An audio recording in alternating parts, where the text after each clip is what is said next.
Keluarga Gen Halilintar bakal hadiri pernikahan Tarik dan Aliyah Masaid. Keluarga Gen Halilintar akan datang di acara pernikahan Tarik Halilintar dan Aliyah Masaid akhir Juli ini. Alhamdulillah mereka datang insya Allah di semua acaranya sampai akhir, ungkap Tarik Halilintar dikutip YouTube Rans Entertainment, Jumat 19 Juli 2024. Sebelumnya, Tarik Halilintar mengaku bersyukur bisa didampingi keluarganya saat melamar Aliyah Masaid. Ia mengaku merasakan hal yang berbeda dan menyenangkan saat didampingi keluarga.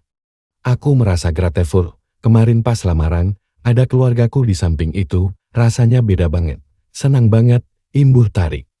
Adik Atta Halilintar itu kemudian menceritakan momen yang membuatnya terharu saat hendak melamar Aliyah. Tarik mengaku terharu ketika dihampiri salah satu adiknya, Sai saat sebelum melamar Aliyah. Rupanya, Sai menghampiri Tarik untuk memberikan kata-kata penyemangat.